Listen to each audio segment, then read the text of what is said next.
Abby Johnson, it's such an honor to have you on American Thought Leaders. Thank you. You know, in some ways, and I know the film is really stylized, but I kind of feel like I know you a little bit. I interviewed Ashley Bratcher at CPAC. She talked about how incredible it was basically getting into that role, working with you and so forth. And then of course I watched the film, which, you know, actually really moved me deeply. It's great to have you here. What message are you bringing today to Western Conservative Summit?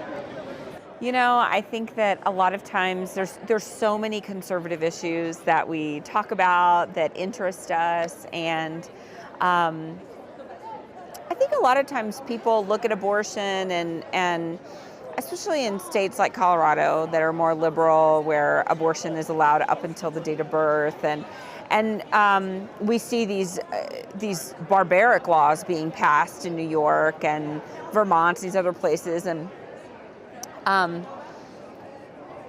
I think it's easy for us to say, well, what can we do?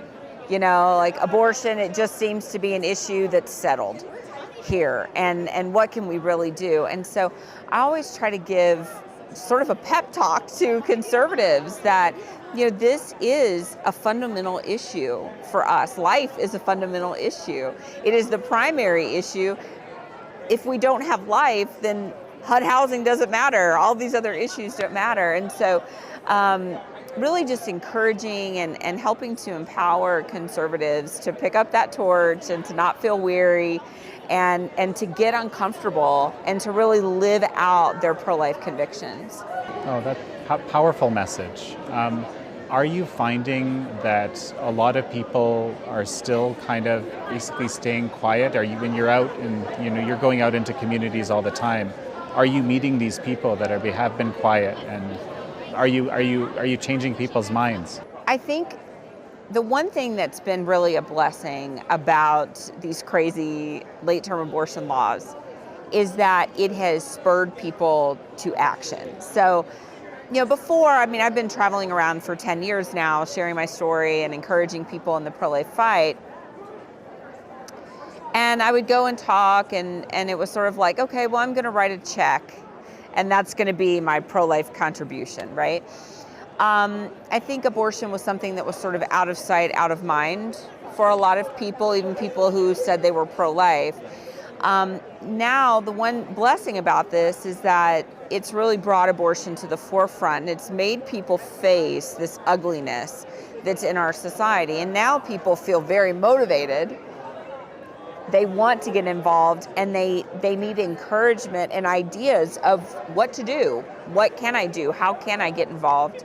And so I'm seeing less and less of the apathetic pro-lifer and more people really on fire and wanting to get involved.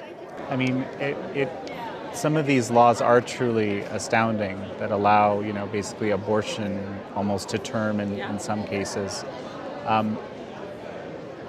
Why do you think it's now that this stuff is coming to the forefront? Because from what I understand, there were a number of states that had laws that basically had the same thing. I think New Mexico was one of them, just off the top of my head. Yep.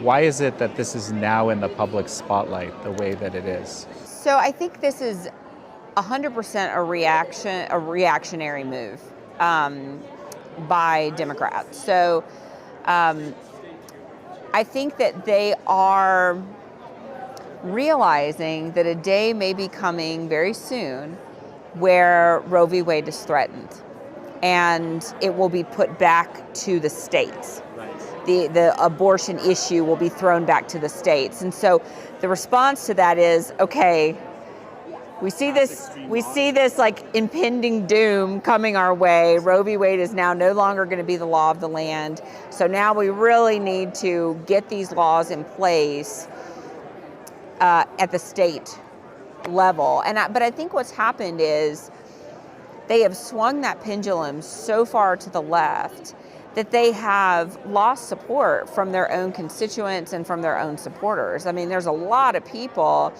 Democrats and pro-choicers, who are looking at what's happening and saying, whoa, that's too far. I don't want to support that. So I think it's in a way, I mean, I feel like God's been able to take something good from it. Very interesting. So, often I ask people about what inspired them, but I've seen the Unplanned film, and I know that you endorsed it, so I kind of have an idea. Yeah. And as actually do a lot of people. It was incredible how widely it opened, given the controversial nature of the topic. Sure. And so forth. But there's one thing that I am curious about, because it's not really shown in the film. You go to court, it's a quick case, you win, but there's something that takes you from basically from there to going out and being on the road for 10 years and talking to people. And what is it that happened in that time? Or was it just like, it's obvious, I got to run? It happened very quickly, and it was honestly because of Planned Parenthood and their media team. They sent a press release to the AP talking about the court case.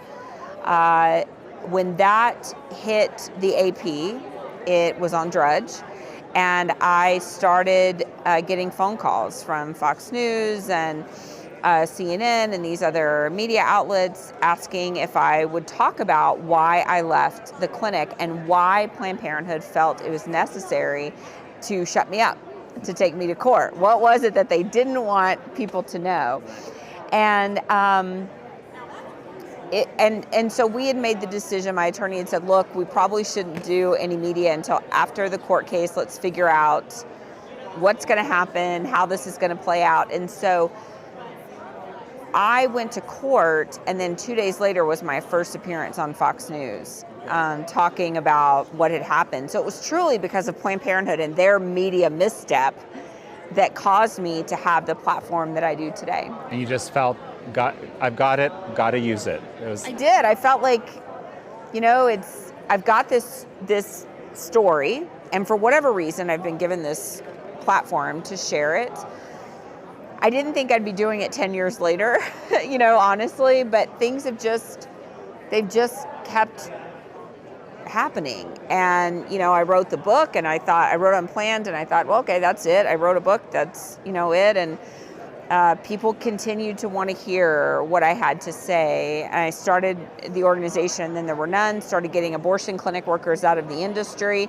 They wanted to start talking, so that kept the interest going. I wrote my second book, and then got a call from film directors asking about the movies. So, I thought it would just sort of be a quick, here's my story, and now I'm going to go do whatever I'm going to do for work. But this has really turned out to be a calling.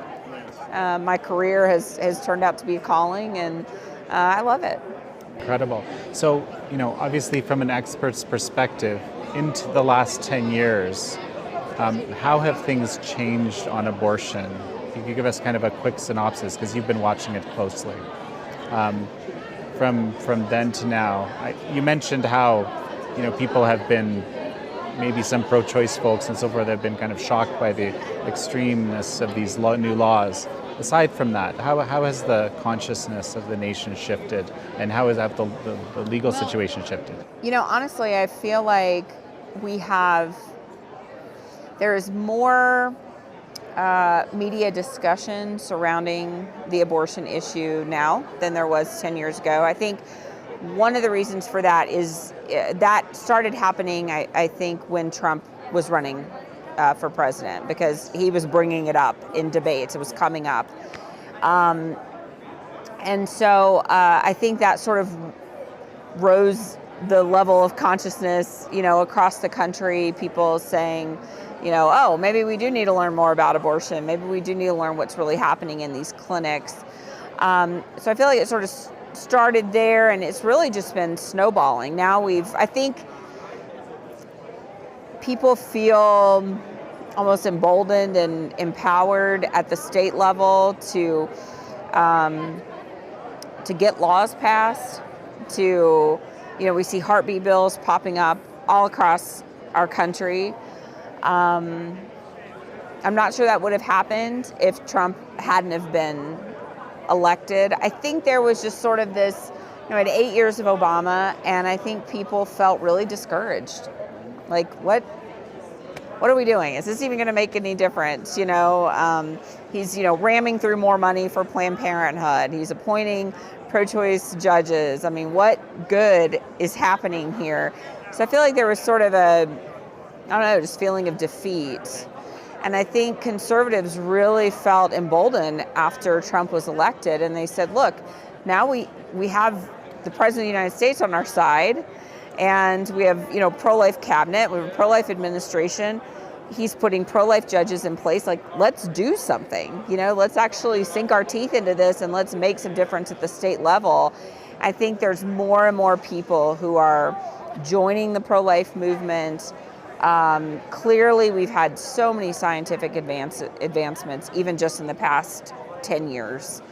10 years ago, a baby, that was born, before 28 weeks probably wouldn't have survived. Now we've got babies being born at 22 weeks that are surviving. So science has advanced tremendously, even in that 10-year time period. I think more people are just waking up to the reality of abortion. Powerful place to end. Abby Johnson, thank you so much. Thank you. Thank you for having me.